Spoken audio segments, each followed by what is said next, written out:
मुंबई की अंधेरी गलियों और धुएं से भरे माहौल में अपराध का जाल हर कोने तक फैला हुआ था। जहां एक ओर सड़कों पर माफिया राज कर रहे थे, वहीं दूसरी ओर पुलिस और कानून व्यवस्था उनके सामने कमजोर पड़ चुकी थी। इस शहर की कहानी बस यह नहीं थी कि कौन सही है और कौन गलत। ये कहानी थी उस नायक की जिसने न्याय को अपने हाथों में लिया। वह था डोगा डोगा, जिसे असल नाम से सूरज के नाम से जाना जाता था। का बचपन किसी बुरे सपने से कम नहीं था।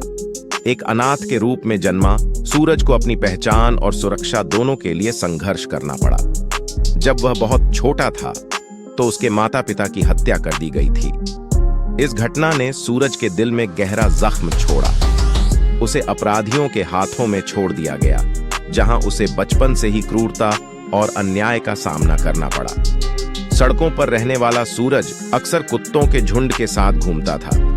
ये कुत्ते उसका परिवार बन गए। वे न केवल उसकी रक्षा करते थे, बल्कि उसे वफादारी और संघर्ष का सबक भी सिखाते थे। सूरज ने कुत्तों के माध्यम से जीवन जीने की कला सीखी। सूरज का जीवन तब बदला जब वह एक स्थानीय जिम ट्रेनर अजय से मिला। अजय ने सूरज की ताकत और उसकी अदम्य इच्छा शक्ति को पहचाना। उन्होंने उसे ट्रेनिंग दी, जिससे सूरज शारीरिक और मानसिक रूप से ताकतवर बना। लेकिन सूरज के मन में एक ही सवाल गूंजता रहता था, आखिर इस समाज में न्याय कहां है? समय के साथ सूरज ने अपराधियों और माफियाओं के खिलाफ अकेले ही लड़ाई लड़ने का फैसला किया। उसने अपने चेहरे को एक खौफनाक खोपड़ी वाले मास्क से ढक लिया और अपनी पहचान डोगा के रूप में बनाई। डोगा का उद्देश्य था अपराध की जड़ तक पहुंचकर उसे मिटाना। डोगा ने सबसे पहले उन माफियाओं और अपराधियों को निशाना बनाया जिन्होंने उसके बचपन को बर्बाद किया था। उसने अकेले ही उनके ठिकानों पर हमला किया, उनके संगठन को तबाह किया और उनके डर को हथियार बनाकर उनकी ताकत को कमजोर किया। डोगा का तरीका पारंपरिक सुपर हीरो जैसा नहीं था। वह न तो कानून के दायरे में काम करता था और न ही अपराधियों को सुधारने का मौका देता था। उसके लिए न्याय का मतलब था अपराध को हमेशा के लिए खत्म करना। डोगा के पास कोई जादुई शक्तियां नहीं थीं, लेकिन उसकी अद्भुत फिजिकल स्ट्रेंथ, मार्शल आर्ट्स में निपुणता और रणनीतिक सोच उसे अन्याय के खिलाफ लड़ाई में अजेय बनाती थी। उसके कुत्तों के झुंड ने हमेशा उसे मुश्किल हालात में मदद की। ये कुत्ते उसकी आंख, कान और ताकत का हिस्सा बन गए। डोगा के दुश्मनों में केवल माफिया और अपराधी ही नहीं थे, बल्कि सिस्टम का एक बड़ा हिस्सा भी उसका विरोधी था। पुलिस और राजनेताओं का एक बड़ा वर्ग उसे अपराधी मानता था, लेकिन आम जनता के लिए डोगा एक मसीहा था। लोग उसे उस न्याय के रूप में देखते थे जो उन्हें सिस्टम से कभी नहीं मिला। उसके दुश्मनों में सबसे बड़ा नाम था राका, जो एक ताकतवर माफिया डॉन था। राका न केवल डोगा का दुश्मन था, बल्कि उसने सूरज के माता पिता की हत्या का मास्टरमाइंड भी था। राका और डोगा की भिड़ंत केवल एक व्यक्तिगत लड़ाई नहीं थी, बल्कि यह एक ऐसी जंग थी जो पूरे शहर के भविष्य को बदल सकती थी।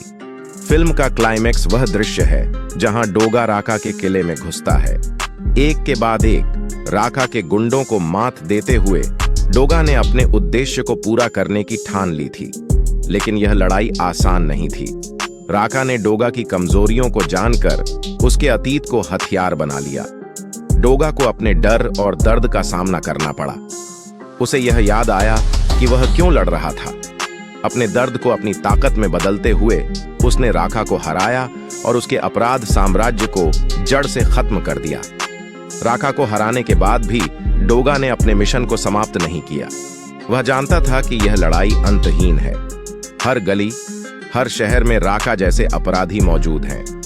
फिल्म का अंत डोगा की छवि के साथ होता है, जहां वह मुंबई की ऊंची इमारत पर खड़ा होकर अपराध के खिलाफ अपनी लड़ाई जारी रखने की कसम खाता है।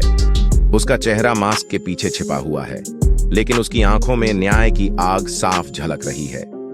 डोगा केवल एक सुपर हीरो नहीं है, वह समाज के अन्याय और अपराध के खिलाफ एक क्रांति का प्रतीक है। उसकी कहानी हमें यह सिखाती है कि कभी-कभी न्याय पाने के लिए हमें अपनी सीमाओं से परे जाना पड़ता है।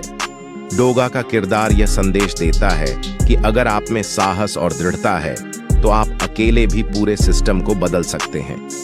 उसकी कहानी न्याय, ताकत और इंसानियत का प्रतीक है।